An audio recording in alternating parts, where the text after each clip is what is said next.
Today's first question is a true prison push-up, feet totally together, torso facing parallel to the floor, actually possible? I've never seen anyone be able to do this with perfect form, including calisthenics experts like yourself. So I'm wondering if this exercise from convict conditioning is even possible. Thanks. For those of you guys who aren't sure what he's asking about, this is sometimes called the perfect one-arm push-up or the ultimate one-arm push-up. Paul Wade calls it the prison push-up in his book Convict Conditioning. You can see me attempt to do one here. You'll notice if you watch that video that my hips bend a little bit to the side as I do it, and that's kind of the problem that everyone seems to have with this exercise.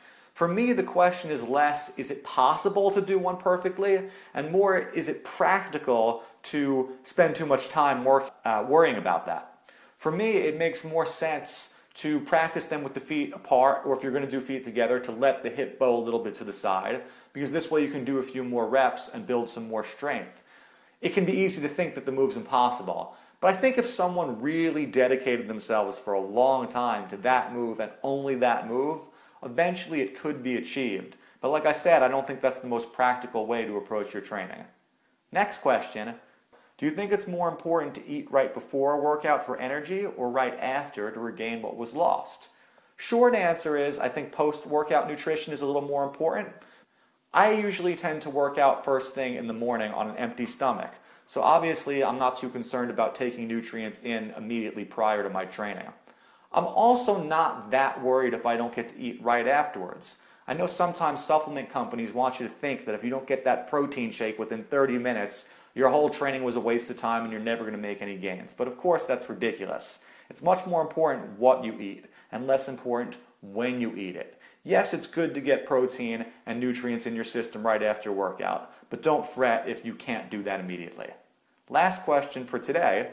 Can we build muscle mass and strength only training with calisthenics and healthy food?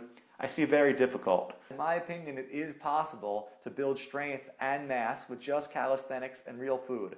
Take a look at this photo that was taken of me after my training yesterday. I think I look pretty good. Sure, some people might look at me and say, oh, that guy's too puny, he's too weak looking, he doesn't have enough mass. But I think for most people, the amount of mass that I have in my frame is going to be enough to satisfy them. Now, if you want to look like Arnold Schwarzenegger or Ronnie Coleman, guess what? Even if you lift weights and take lots of supplements, that's probably still not going to happen. Because in addition to being super athletes and guys that train really hard and I have a ton of respect for, they're also genetically blessed. And it's also their full-time job to get their body to look a certain way. So if you've got other things going on in your life, it might not be so healthy to obsess so much over aesthetics.